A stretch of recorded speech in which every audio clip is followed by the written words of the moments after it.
Alors, il y a quelque chose qui m'a interpellé depuis quelques semaines déjà. Et je voulais vraiment en partager avec vous. Et je cherchais un titre aussi. Pourquoi Dieu nous a-t-il créés à son image? Et c'est vrai que l'image que l'on peut montrer quelquefois n'est pas forcément celle de Dieu. Enfin, au moins celle qu'il a intentionnellement voulu créer en nous. Et quelquefois, l'image que l'on montre, c'est l'image d'une religiosité. Et autre. Ça peut être beaucoup de choses qui ne sont pas le reflet de Dieu. Et simplement un verset, vous connaissez, on va parcourir un petit peu la Bible, parce que c'est important d'avoir des références. Dans Genèse 1, verset 26, je vais le prendre avec vous.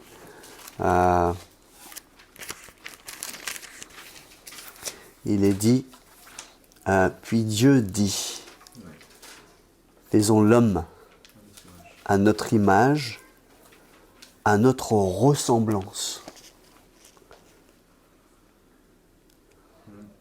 Et ce que j'ai noté, c'est que faisons, ça montre déjà la Trinité.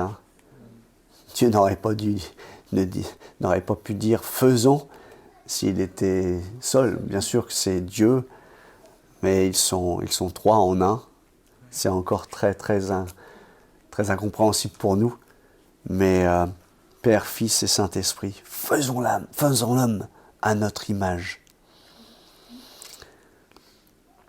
Dans Romains 8, verset 29, il est dit en effet, ceux qu'il a connus d'avance, il les a aussi prédestinés à devenir conformes à l'image de son Fils,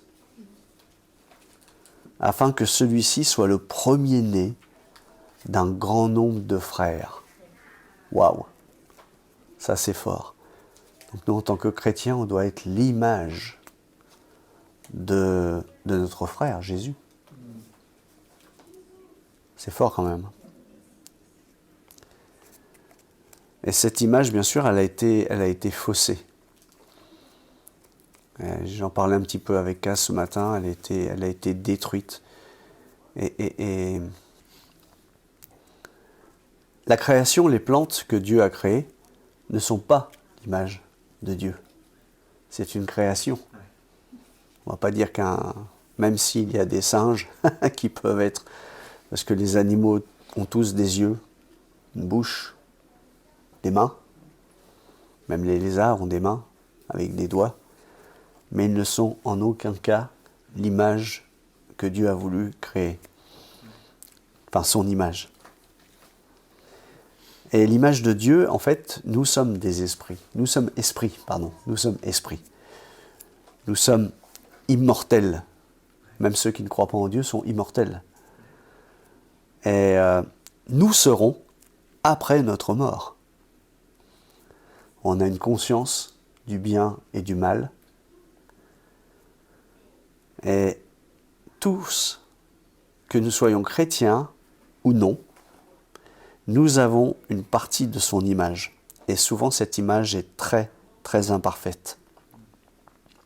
Et le désir de Dieu, c'est de lui ressembler. On dit souvent, tel père, tel fils, tel père, telle fille, telle mère. Et il y a une ressemblance. Alors, quelquefois, elle est physique, quelquefois, pas forcément physique, mais souvent dans les caractères, on sent qu'il y a des ressemblances. Et c'est normal. Nos enfants nous ressemblent. Et nous sommes la créature selon Dieu. Dans Éphésiens 4, au verset 24, il est dit « Revêtez-vous de l'homme nouveau, créé selon Dieu dans la justice, j'ai souligné, la sainteté que produit la vérité. » Dieu a créé l'homme dans toute la vérité, dans toute la sainteté et dans toute la justice. au départ. Et vous savez, il y a des fausses doctrines qui arrivent et qui disent que nous serons des dieux quand nous mourrons. Et c'est complètement faux. Nous ne serons pas Dieu. Nous ne deviendrons jamais Dieu. Et d'ailleurs, Satan, quand Dieu a créé l'homme à son image, il est venu vers lui, à Ève, hein, et il a dit, Dieu, voilà, si vous goûtez de ce fruit, vous serez comme Dieu. On peut le lire d'ailleurs. Je crois que c'est au verset, chapitre 5, ça je ne l'ai pas noté, mais ça m'est venu ce matin. 2 plutôt. 2. 3, je crois. Attends, ouais, 3. Voilà, le serpent était le plus rusé de tous les animaux sauvages que l'Éternel avait fait. Il dit à la femme, Dieu a-t-il vraiment dit, vous ne mangerez aucun fruit des arbres du jardin? La femme répondit au serpent, nous mangeons du fruit des arbres du jardin. Cependant, en ce qui concerne le fruit de l'arbre qui est au milieu du jardin, Dieu a dit, vous n'en mangerez pas et vous n'y toucherez pas, sinon vous mourrez. Vous mourrez, simplement. Le serpent dit alors à la femme, vous ne mourrez absolument pas. Mais Dieu sait que le jour où vous en mangerez, vos yeux s'ouvriront et vous serez comme Dieu. Déjà, mourir, il ne savait pas ce que c'était, mourir. Et vous serez comme Dieu, vous connaîtrez le bien et le mal. Et je pense que quand on ne connaît pas ce qu'est le mal, comment on peut le connaître, ou vouloir le connaître? Mais ce qui m'a surpris, c'est que vous serez comme Dieu. Et je pense que Satan voulait être comme Dieu avant sa chute. Peut-être le dépasser, mais il voulait être comme Dieu. Et c'est là la chute de l'homme, c'est de vouloir être comme Dieu. Donc il y a des choses qui se disent, on sera comme Dieu. Non, loin de moi le désir d'être comme Dieu.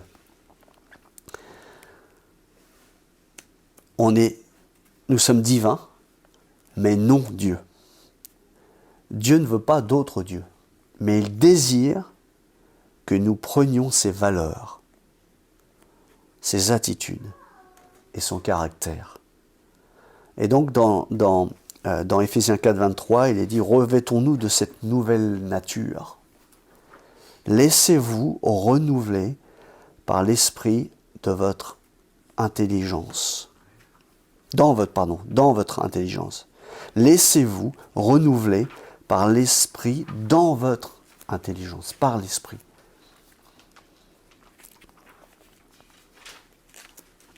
Nous serons tel il est dit aussi à un moment donné, tel il est, tel nous serons. Mais non pas dans sa toute-puissance, parce que Dieu est Dieu, mais nous le ressemblerons. Nous serons comme il l'avait prévu d'avance, avant. Et je pense que Dieu, dans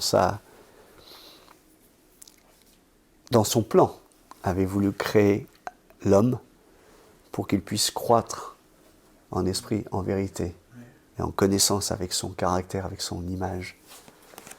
Mais il n'a jamais voulu faire un Dieu. Le but de Dieu. Alors son but, c'est de ne pas... c'est pas notre bien-être en fait sur la terre, c'est pas son but. Mais il désire qu'on puisse développer notre caractère, ça c'est important. Croître spirituellement, se transformer à son image et garder bien sûr notre personnalité. Son but c'est pas de nous faire de nous des robots, parce qu'un robot n'a pas d'intimité avec son créateur. Son créateur désire qu'il fasse des choses, mais Dieu ne désire pas que nous fassions des choses. Il désire entretenir avec nous quelque chose, comme Enoch qui marchait avec Dieu. Il marchait. C'était formidable. Et donc comment? Donc on peut s'imaginer que à la suite de la chute de l'homme, tout a été détruit quelque part, ou une grande partie a été détruite. Et c'est à travers les épreuves que... Et on peut se demander, mais pourquoi telle et telle épreuve de la vie dans la vie m'arrive? Qu'est-ce qui se passe? souvent, hein, il y a cette expression qu'on entend partout de non-chrétiens aussi. Qu'est-ce que j'ai fait au bon Dieu pour que ça m'arrive? Mais les chrétiens ne sont pas exempts des épreuves, puisque nous devons, en fait, nous subissons la chute de l'homme. Ouais. Et on n'est pas censé vivre une belle vie. Bien sûr, on vit une vie selon Christ, et c'est sûr que nous demandons à Dieu vraiment, et nous demandons aux anges aussi de nous protéger, mais dans la vision que Dieu nous a donnée, dans le travail qu'il nous a donné, et ça c'est important. Mais nous ne sommes pas exempts de maladies, de problèmes, de gens qui veulent aussi nous faire du mal, des escrocs ou n'importe quoi. Il y a des épreuves. Et cette promesse, souvent, elle est mal comprise lorsque Jésus dit « Je suis venu pour donner la vie et la vie en abondance ». Beaucoup de chrétiens pensent que ça y est, j'ai la vie en abondance. Et ça, c'est une fausse doctrine. Hein, c'est dans Jean 10, verset 10, il est dit, la vie en abondance. Hein, et on pense, ouais, je vais avoir la santé, je vais avoir le confort, la garantie d'une protection à 100%, plus de problèmes, une vie beaucoup plus facile. Non, le joug de Dieu est plus léger parce que nous ne sommes plus conformes au joug du monde. En tout cas, on ne devrait pas l'être. Et c'est vrai que beaucoup, en acceptant Dieu, elles pensent avoir une vie facile. Et ça, c'est vrai. Et souvent, c'est une catastrophe. Les chrétiens, souvent, quittent la foi parce qu'il leur arrive des choses, peut-être des choses terribles. Et ils ont du mal à les surmonter parce qu'ils pensaient que Dieu allait réaliser leurs rêves et régler leurs problèmes. Ils pensaient que le ciel allait venir sur la terre. Alors, c'est vrai que c'est le ciel sur la terre. En fait, le ciel, pas encore. Je pense que le ciel, c'est une éternité et on peut souffrir sur la terre. Et nous existons et nous vivons, en fait, pour accomplir les plans de Dieu. Et quelque part, on peut vivre aussi le ciel sur la terre, mais quand on est en Dieu, on vit le ciel sur la terre. C'est pourquoi Paul, à un moment donné, il dit « La mort m'est un gain ». Il savait ce qu'était l'éternité. Il savait vraiment.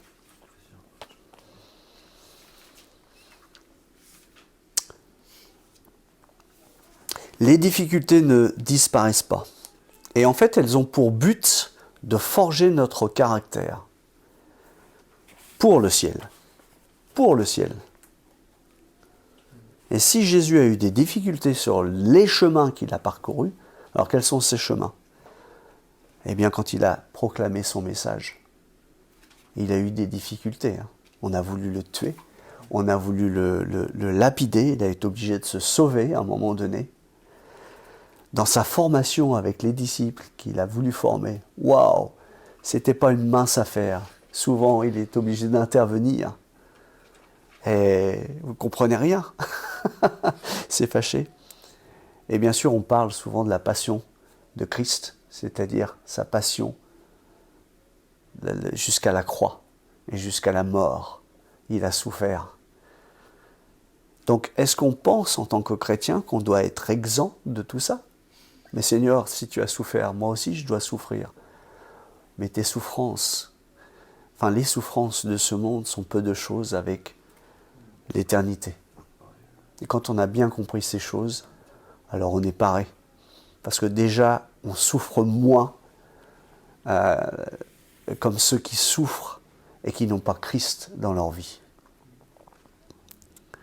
Dieu travaille et œuvre en nous par le Saint-Esprit et aussi par la foi.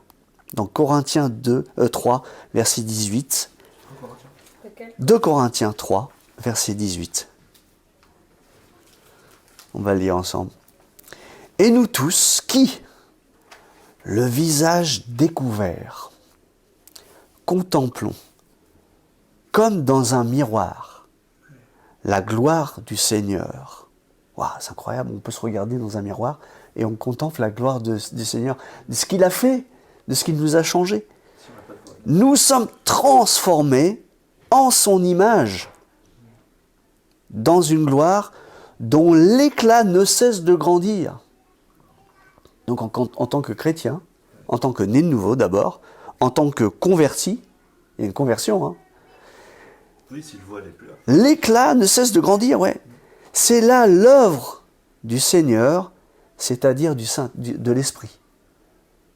Faisons l'homme à notre image. Non pas simplement le Père, le Fils et le Saint-Esprit. Formidable. Le Père qui nous a créés, le Créateur, le Fils, le Sauveur, et le Saint-Esprit, le Consolateur.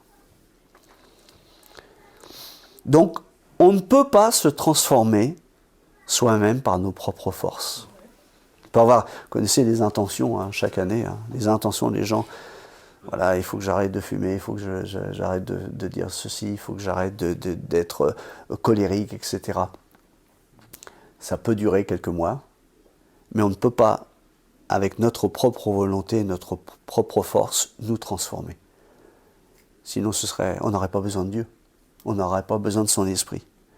Et cela ne suffit pas, ça ne va pas tenir. Seul le Saint-Esprit a ce pouvoir vraiment de transformer. C'est pour ça que nous l'acceptons, c'est pour ça que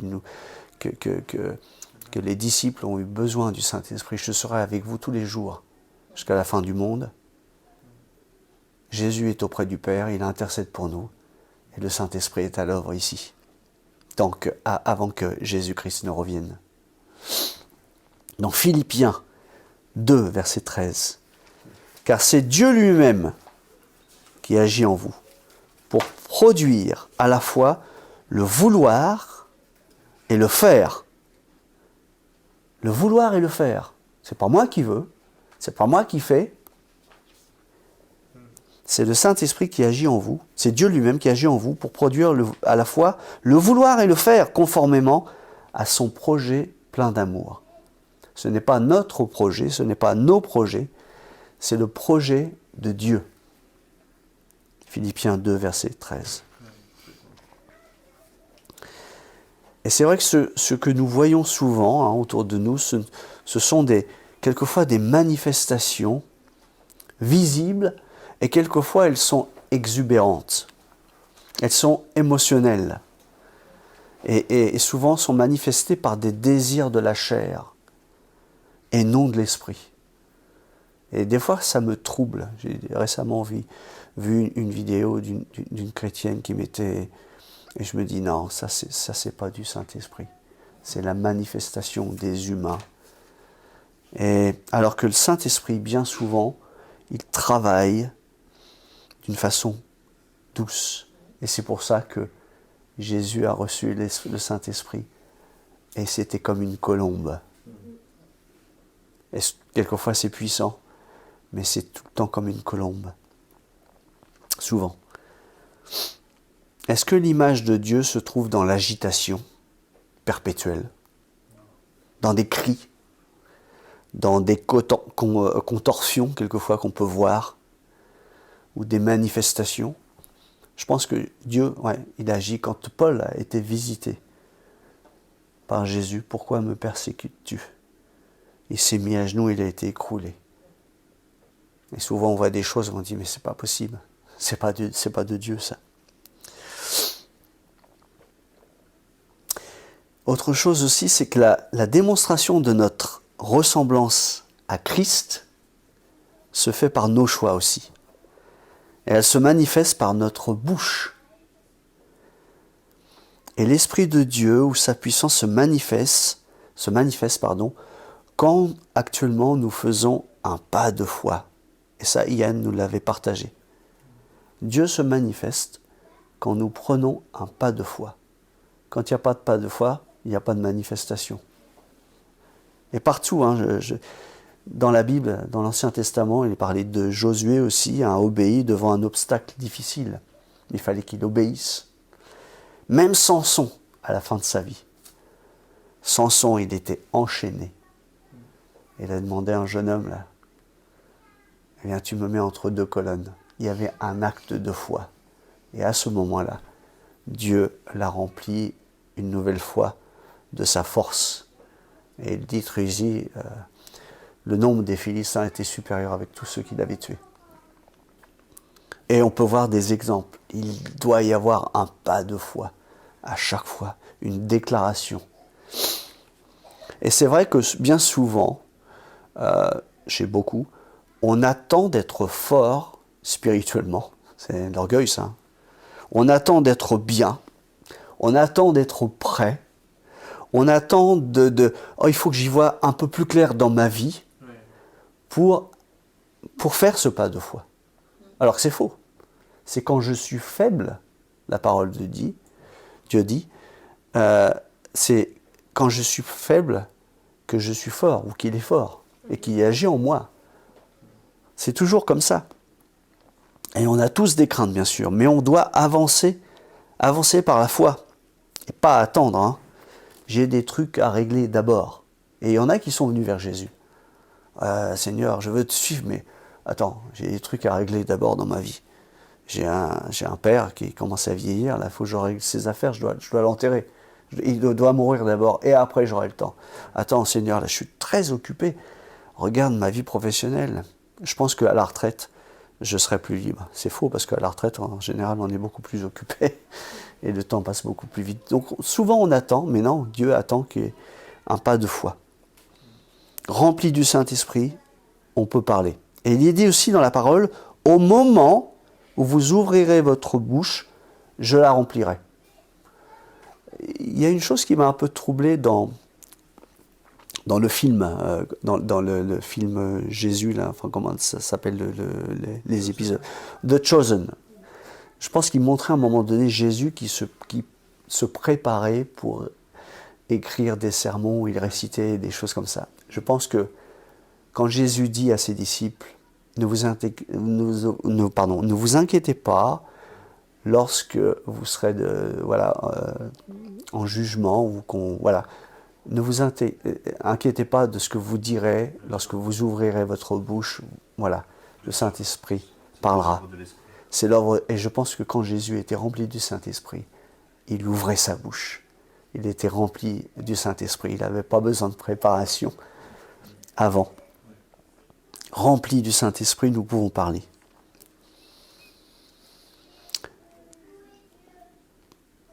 Donc, quelque part, on peut se dire, mais est-ce que tu fais davantage confiance à ton intelligence, à ta préparation, ou tu fais davantage confiance au Saint-Esprit? Là, il y a un dilemme. Si je fais davantage confiance à ma capacité intellectuelle pour convaincre, alors ça ne va pas marcher, ou je vais laisser 5% au Saint-Esprit. Mais à un moment donné, ça ne va pas fonctionner. Il faut vraiment être rempli du Saint-Esprit. Et donc c'est ce que Dieu cherche. Dieu a créé l'homme à son image. Pourquoi? Eh bien pour qu'on puisse lui ressembler vraiment dans toute sa justice, dans beaucoup de choses. Et on doit coopérer avec le Saint-Esprit. Ce n'est pas le Saint-Esprit qui doit coopérer avec notre intelligence. Non. C'est nous qui devons coopérer. Seigneur, tel que je suis. On chante, c'est un vieux chant, ça. Tel que je suis, voilà. Tu me prends avec mes faiblesses, mes qualités. Je me rappelle de Moïse, hein. Mais Seigneur, mais Dieu, je suis incapable de parler. Bon. Voilà. Alors, nous avons des difficultés. Mais par la puissance du Saint-Esprit, eh bien, on peut faire des choses qu'on n'aurait jamais pu vouloir faire ou pouvoir faire. Donc, en faisant ça, eh bien, qu'est-ce qui va se passer? Eh bien, notre caractère va devenir semblable à celui de Jésus. Et il va se développer. Et nous deviendrons de plus en plus à l'image de Dieu, ou à l'origine qu'il a créée, qui aurait pu se développer. Par contre, nos efforts personnels, eh bien, sont quand même utiles pour notre croissance. Et Paul propose 3 étapes qui sont intéressantes et qui se trouvent dans Éphésiens, je ne les ai pas inventées. Éphésiens 4, versets 22 à 24. On va le lire. Qui peut le lire? Vas-y. 22 à 24, je crois, oui. On vous a enseigné à vous débarrasser du vieil homme qui correspond à votre ancienne manière de vivre et se détruit sous l'effet de ses désirs trompeurs.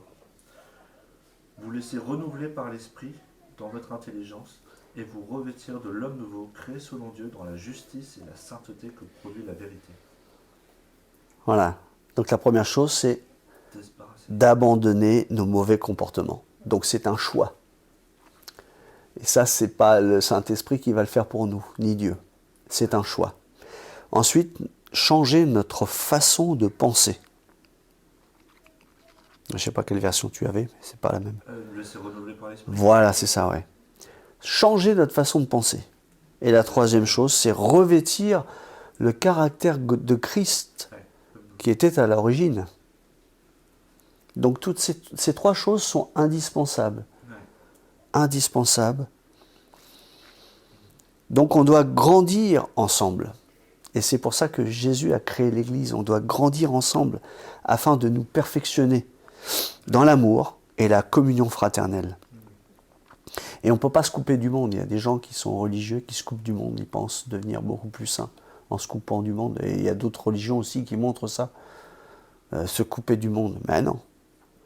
Rester sur une...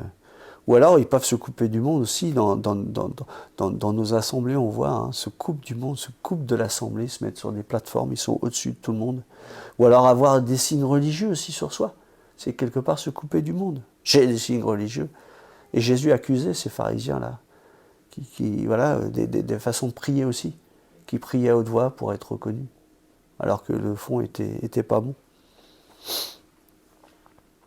Il y a aussi se plaindre constamment, avoir cette fausse humilité aussi. Et toutes ces choses-là ne peuvent pas nous développer, en fait. Elles sont des contrefaçons, des mensonges qui viennent souvent de Satan à l'origine. Voilà. Des faux prophètes aussi. Donc, qu'est-ce qu'il faut faire? J'ai noté quelques pensées. Aimer comme Jésus a aimé. Souffrir comme il a souffert. Se donner comme il s'est donné. Penser comme il a pensé. Regarder comme il a regardé. Prier comme il a prié. Parler comme il a parlé. Agir comme il agit. Mourir à soi comme Jésus est mort à lui-même. Donc j'aimerais conclure. Dieu s'intéresse plus à ce que je suis qu'à ce que je fais. Il s'intéresse au reflet de son image qu'il a voulu créer au départ, c'est-à-dire nous. Et si on ne reflète pas son image, alors quelle image nous reflétons? On peut se poser cette question. Dieu nous a créés à son image pour avoir une relation. Nous avons détruit sa confiance.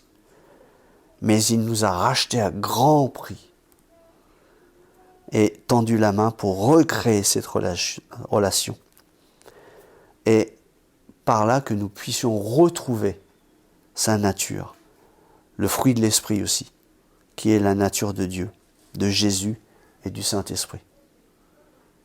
Et ensuite, bien sûr, découleront les actes des apôtres, conformément à sa volonté. Donc 2 questions qu'on peut se poser. Sommes-nous semblables au monde, préoccupés par notre confort et notre épanouissement personnel? On le retrouve souvent, ça, malheureusement dans l'Église. Ou désirons-nous nous enrichir de Dieu, de sa parole, et de devenir de plus en plus comme Jésus et ce qu'il a fait sur la terre? Voilà un petit message.